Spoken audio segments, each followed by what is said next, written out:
Oke lo everyone, welcome to analysis dan update lagi seputar koin kripto. Dan di video kali ini kita akan bahas salah satu meme koin yang teman-teman banyak banget request di kolom komentar pada beberapa postingan video saya sebelumnya. Dan saya nggak tahu kalian request karena emang tertarik atau karena pada nyangkut, saya nggak tahu teman-teman. Dan di video kali ini jelas seperti yang teman-teman bisa baca, kita akan analisa seputar meme koin Muding teman-teman. Atau buat teman-teman yang mau baca Mudeng juga terserah teman-teman. Dan intinya di sini kita akan bahas meme koin yang satu ini. Dan buat teman-teman yang belum tahu, sebenarnya di beberapa waktu lalu itu saya udah pernah bahas seputar Muding ini dan actually lumayan valid ya untuk analisanya. So teman-teman boleh banget untuk mampir ke beberapa video pembahasan seputar Muding yang pernah saya upload di beberapa waktu lalu.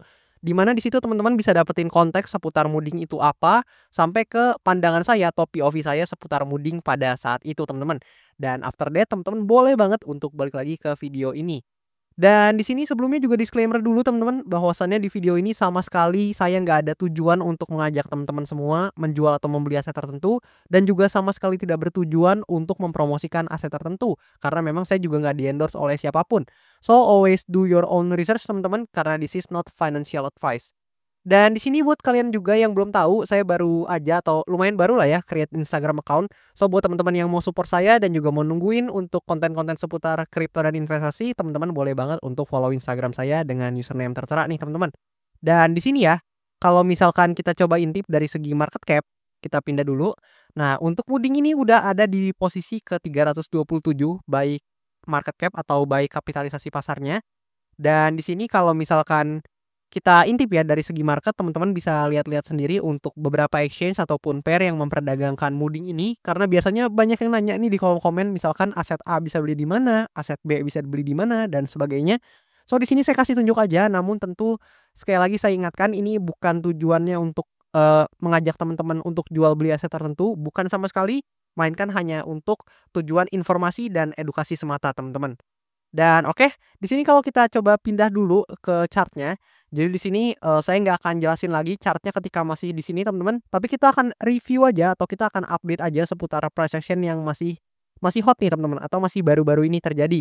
Di mana di beberapa video sebelumnya teman-teman, saya tuh sempat kasih tahu bahwasannya Muding ini punya potensi untuk mengalami penurunan lebih lanjut dan sih seperti yang teman-teman bisa lihat ini dari area yang saya tandai teman-teman, ini kalau ada kita ukur penurunannya, itu dia koreksi 45% lebih teman-teman ya. So, buat teman-teman yang nonton video sebelumnya dan maybe udah coba take action, mungkin ada yang terhindar dari kerugian atau mungkin ada yang bahkan dapetin keuntungan lewat aset ini, congratulation banget dan saya ikut seneng apabila ada teman-teman yang memang profit dari Muding ini setelah nonton video saya tersebut teman-teman. Dan di sini saya akan review beberapa hal yang waktu itu saya kasih tahu ke teman-teman seputar Muding. Yang pertama waktu itu saya notice bahwasannya di sini ada fair value gap ya. Di mana di sini kalau teman-teman notice ada fair value gap, which is ternyata bener aja ada yang ke-fill teman-teman untuk fair value gapnya sebelum dia lebih lanjut koreksi ke bawah.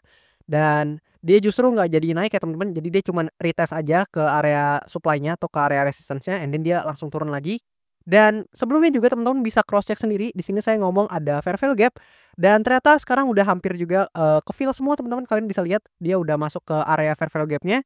Dan seperti yang sebelumnya saya ungkapkan ada potensi untuk dia akan mendekati diamond zone-nya atau area support-nya yang ada di sini teman-teman. Kalian bisa banget nonton untuk areanya di sini udah saya tandai sejak video tersebut saya publish ya. Kalian bisa nonton sendiri.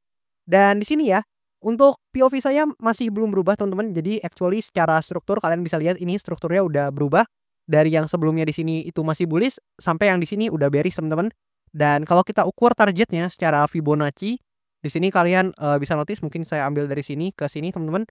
Di sini saya perlebar supaya kalian juga lebih gampang untuk lihatnya. Dan kalian bisa notice ya di sini untuk targetnya mungkin kita lebih sedikit pasin supaya kelihatan. Nah, untuk targetnya di sini area 1,618-nya itu ada di kisaran diamond zone-nya which is yang ada di sekitaran sini. So wajar banget diamond zone ini menjadi mungkin next target untuk Muding ini dalam jangka waktu ke depannya dan bisa jadi aja dia langsung turun atau mungkin dia coba konsolidasi dulu atau turunnya perlahan tuh bisa jadi. Namun untuk potensi terbesarnya atau probability terbesarnya, ingat sekali lagi ini adalah probabilitas dan semua itu berbicara kemungkinan. So kemungkinan paling besarnya dari POV saya sendiri adalah ada potensi ya Muding ini koreksi ke bawah sini teman-teman. Dan meskipun untuk dari stochastic RSI-nya ini udah menunjukkan oversold teman-teman atau jenuh jual, Namun kalian bisa lihat nih oversold-nya tuh udah dari lama sebenarnya teman-teman, namun dia tetap turun. Jadi memang suatu aset itu teman-teman nggak bisa lihat dari satu indikator aja untuk, pergerakan harganya. Teman-teman harus compare dan combine juga dengan berbagai hal lain atau faktor lain, di mana di sini kalian bisa lihat volume penjualannya ini bener-bener gede banget teman-teman, sangat-sangat didominasi oleh seller dan dengan volume yang seperti ini, sangat masuk akal jika teman-teman maybe akan lihat dia akan testing dulu ke demand area di sini untuk cari liquidity teman-teman. Dan if ya, di sini untuk moving ini, berhasil breakdown dari demand area ini, maka tentu itu mungkin akan menjadi indikasi yang sangat negatif untuk moving, karena next targetnya itu mungkin kita baru akan menemui area support yang relatif lumayan kuat lagi itu di area sini teman-teman, area 2,618-nya which is kalau teman-teman notice, ini juga adalah salah satu, area ya, area, support yang terbentuk. Nah, di sini saya gambar kasar aja kalian bisa lihat nih, di sini akan langsung saya hapus karena memang teman-teman bisa lihat sendiri nih, untuk areanya lebih kurang seperti itu. Dan itu ada di kisaran area 2,618-nya yang juga merupakan area golden ratio dari Fibonacci. So, if dia breakdown dari, demand area di sini, maka potensinya justru akan lebih kurang terjadinya kayak gini teman-teman. Jadi ada potensi ketika dia memang turun dan if ini ya, tentu ini semuanya berbicara kemungkinan dan jika memang dia koreksi dari demand area ini harus ter-breakdown, maka ada potensi dia, mengulangi gerakan serupa seperti ini. Jadi dia turun, testing dulu ke resistance-nya, baru kembali koreksi lagi ke bawah teman-teman. Bisa aja seperti itu. Dan kalian bisa lihat di sini bisa aja dia melakukan hal serupa dan maybe next target-nya ada di 2,618.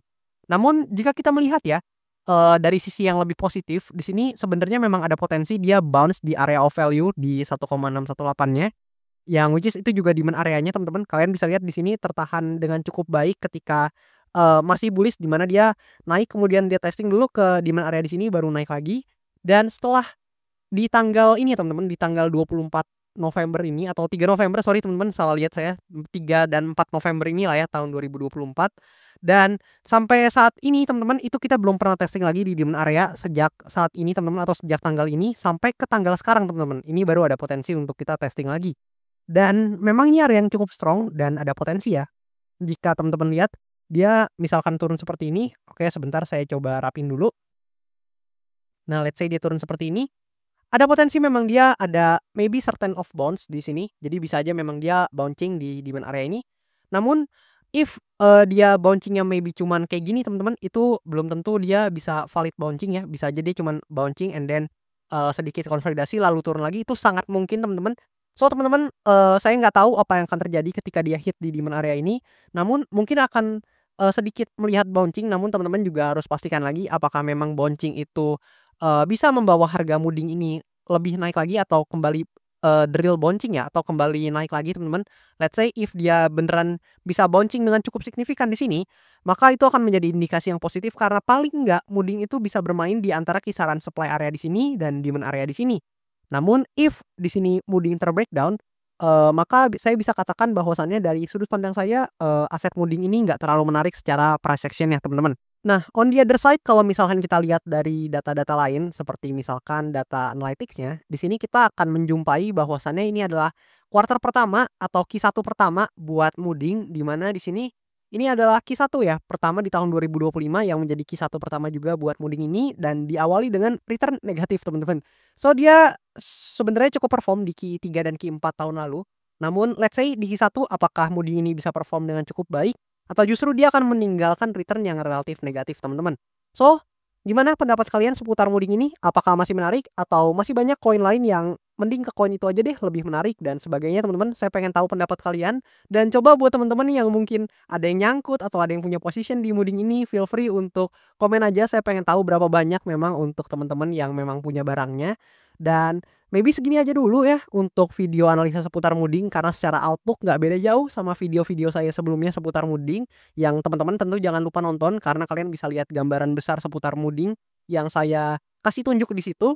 Dan oke, mungkin segitu dulu dan buat teman-teman yang mau request analisa koin bisa dengan komen aja di kolom komentar di video ini dan kalau misalnya banyak yang tertarik akan saya coba untuk bahas cepatnya. Dan buat teman-teman yang mau sekalian support saya juga dan di sini ya kalian tuh bisa request analisa koinnya lewat link traktir yang tertera di bio akun TikTok saya ataupun di link yang tertera pada description di channel YouTube saya. Dan that's all teman-teman seputar Mooding. Thank you banget buat teman-teman semua yang udah selalu support saya sejauh ini, yang udah nonton video ini sampai habis. And I'll see you teman-teman in the next video.